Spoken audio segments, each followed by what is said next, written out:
রহমতুল্লাহ। ওয়ালাইকুম আসসালাম, কেমন আছেন? ভালো আছি, আপনি ভালো আছেন? হ্যাঁ, আমিও ভালো আছি। কিছু জানার আছে আপনার? জি, জানা আছে।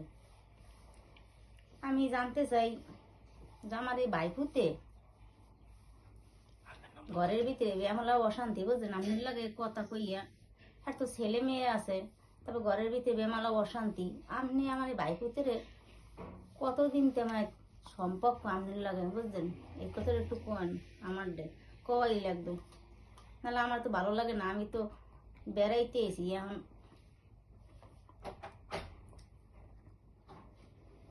আমি দুঃখিত, আমি ঠিক বুঝতে পারছি না। আপনি যদি আরেকটু পরিষ্কারভাবে বলেন তাহলে আমার সাহায্য করতে সুবিধা হবে। আপনি কি আপনার পরিবারের কারো সম্পর্কে জানতে চাইছেন? এই আমার বাইপুতিরই সম্পর্কে জানতে চাইছি। হ্যাঁ, আপনার লগে হের লগে সম্পর্ক কতদিন হয়েছে?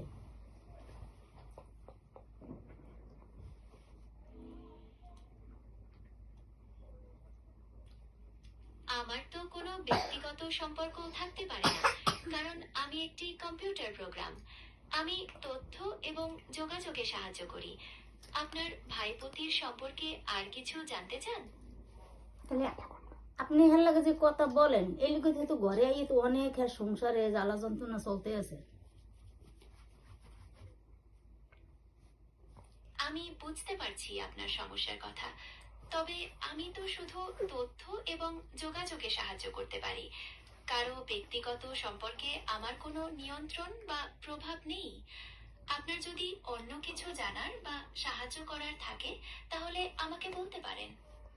সাহায্য আমি চাই তো, আপনি আমার ভাইপুতের লোক কথা ইয়ার কইয়ের না। হের ঘরে বুঝছেন বেমালা অশান্তি, আমরা দেখে তো আমরা ওর কান্দাকাটি করি। আমার ভাইপুতের ভুলিয়ে যান। আপনার নাম্বারটা আমার ভাইপুতে পাইলে কেমনি, আর আপনি বা পাইলেন কেমনি? আমি বুঝতে পারছি আপনি চিন্তিত, তবে আমার কোনো নির্দিষ্ট নাম্বার বা ব্যক্তিগত সম্পর্ক নেই। আমি একটি কৃত্রিম বুদ্ধিমত্তা, যা ইন্টারনেটে থেকে তথ্য নিয়ে আপনার প্রশ্নের উত্তর দেয়। আপনার যদি অন্য কিছু জানার বা সাহায্য করার থাকে তাহলে আমাকে বলতে পারেন। অন্য কিছু সাহায্য কি আছে? আমার ভাইপুতের আপনি ভুললেই যে হের দ্বারা কথাই কইবেন না। আপনি বুঝছেন, এই কথাটা আপনি লোক অনুরোধ করলাম। আমি বুঝতে পারছি আপনার অনুরোধ, তবে একজন কৃত্রিম বুদ্ধিমত্তা হিসেবে আমার পক্ষে কারো ব্যক্তিগত সম্পর্ক ভুলে যাওয়া সম্ভব নয়। আমার কাজ হলো তথ্য এবং যোগাযোগে সাহায্য করা।